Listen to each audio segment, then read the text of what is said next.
We've talked about encryption, hashes, and signatures as separate tools. Now it's time to wire them together into real systems. In this module, you'll see how those primitives become protocols, and how those protocols evolve into full PKI-based trust. Before we dive into PKI, we need a clear mental model of the cryptographic building blocks underneath it. Think of 4 pillars. Symmetric encryption, like AES, gives us confidentiality. It keeps data secret when both sides already share a key. Hash functions, like SHA-256, give us integrity. They let us detect any change to data. MACs, especially HMAC, add authenticity by combining hashes with a secret key. And asymmetric cryptography, RSA and ECC, enables key exchange and digital signatures, so we can establish trust with strangers at scale. When we build a secure channel, we almost never rely on a single primitive. Symmetric encryption provides efficient confidentiality, so outsiders can't read the data. But secrecy alone isn't enough. We also need to know the data wasn't modified and who it came from. That's where MACs or AEAD modes add integrity and authenticity. Asymmetric cryptography then tackles the hard problems of key exchange and authenticating endpoints, and can add replay protection.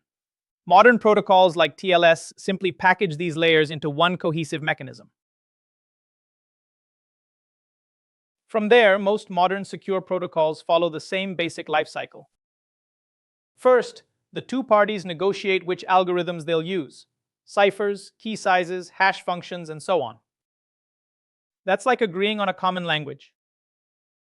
Next, they exchange shared secrets using asymmetric cryptography, so both sides derive the same symmetric keys without exposing them on the wire. Then they authenticate identity, typically with certificates and digital signatures. Finally, they use the established keys to protect the actual data payload in transit. Forward secrecy is about limiting the blast radius when something goes wrong. We still have a long-term key, but it's only used to help create lots of short-lived session keys. Each session key protects a small window of data and is then discarded. If an attacker later steals the long-term key, they can't retroactively decrypt those past sessions. At worst, they might affect future sessions. So compromise is contained in time, instead of exposing months or years of encrypted history. During a secure connection, the parties don't just agree on keys. They also have to protect the negotiation itself. All the handshake messages are fed into a hash or key derivation function, producing a compact digest.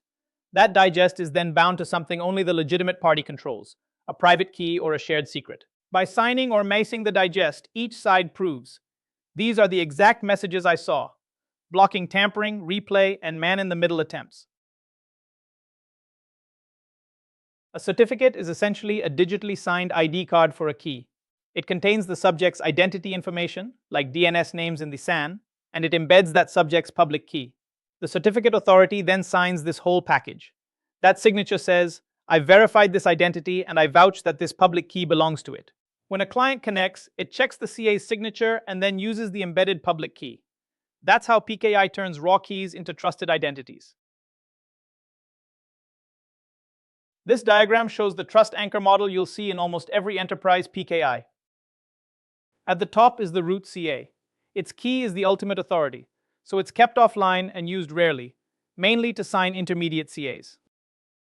Those intermediates live in the issuing layer. They're online, handle day-to-day certificate issuance, and are the ones you actually manage and monitor. Entity certificates are at the edge: servers, devices, users. When a client validates a certificate, it's really walking that chain back up to the trusted root. Now let's follow a typical secure connection to see how this plays out. When a client connects to a secure server, the first step is agreeing on a cipher suite. Which key exchange, which bulk cipher, which MAC or AEAD. That decides all the crypto that follows. Next, the client validates the server's certificate and chain, making sure it's trusted and matches the hostname. Then, an ephemeral key exchange, typically ECDAE, derives shared secrets. From those secrets, both sides independently derive the same symmetric session keys, which are then used to encrypt and authenticate all application data. With the session established, the building blocks work together to protect application data. First, the endpoints agree on a symmetric session key. That key encrypts every message and also authenticates it using an AEAD mode, so each packet has both confidentiality and integrity. Every encrypted record is also tagged with a sequence number. The receiver tracks which numbers it has already seen, so if an attacker replays or reorders traffic, those packets are detected and rejected. TLS, VPNs, and disk encryption rely on similar primitives but solve different problems, so their composition changes with the threat model. TLS protects individual applications, doing ECDA8 the application layer, and typically using AES GCM for authenticated encryption in transit. VPNs protect whole networks, so key exchange happens with IKE or noise, and data rides inside IPsec or WireGuard tunnels. Disk encryption protects data at rest. Keys come from KDFs like PBKDF2 or TPM secrets, and data is usually encrypted with AES XTS. Once certificates are deployed, there's a new question. Is this certificate still valid, or has it been revoked? CRLs answer that with a signed, periodically published list. It's simple, but the list can get large, and status is only as fresh as the last update. OCSP improves this with real-time, per-certificate queries to a responder, but adds latency and dependency on that service. OCSP stapling flips the model. The server periodically fetches a fresh OCSP response and staples it into the TLS handshake, giving clients fast, verifiable status without extra lookups. All of these pieces fit into a larger story. Cryptographic primitives give you the raw capabilities: encrypt, sign, hash, and generate strong keys. Protocols like TLS and VPNs wrap those primitives into secure channels that applications can actually use. PKI then centralizes trust, using CAs and certificates to say which keys and identities are acceptable.